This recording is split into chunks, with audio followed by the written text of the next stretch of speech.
Sing gawe Bagong aja kaya ngono ya kira aja kaya ngono Cah Bagus. Lah kok dadi kowe terus ngadeg jejeg tanpa duwe tata krama kaliyan Sang Hyang Wulon Bathara Guru iki nek nganti disotke dening Sang Hyang Jangan Giri Pratingga iki kok kepiye kedadeane kowe iki ya takon wis diwangsuli ya kudu trima. Meneng ora kowe?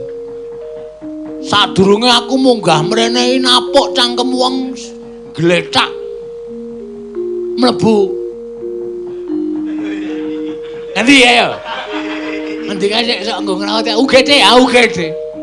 Aduh, tak apa ya weh. Ini masalah ora kowe nara.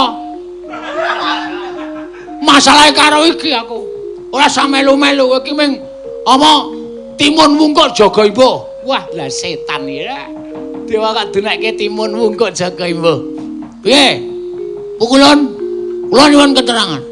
Nek sampean mboten mari keterangan sekolah tak tutup sampean arep jeng mulang sapa Bathara Guru. Arep ngapa sampean? Kudu ngekake keterangan sing gumathak.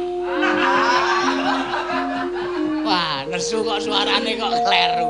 Gumathak kok gumathak. Kudu jelas. Bapakmu jenenge iki.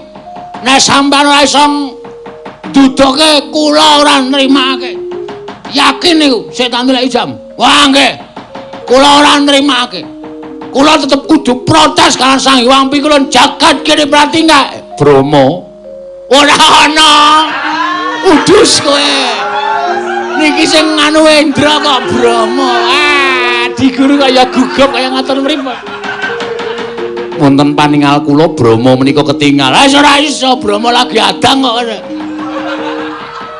Brahma ora ana Bathara Indra Bagong iki sereten metu njaba mundhak mirang-mirang karo panjenengan ulun ngringi ngestaken dawuh ora usah diseret aku tak metu dhewe aku nek metu ndak tak diseret-seret ki mah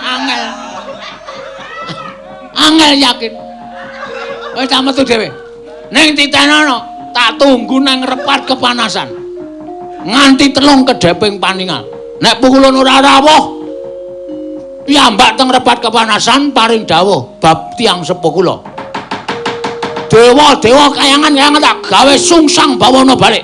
Sulendra bawana, Sela mangumpeng, Cakra ngerang, Nguntara samudra. Swarga dawana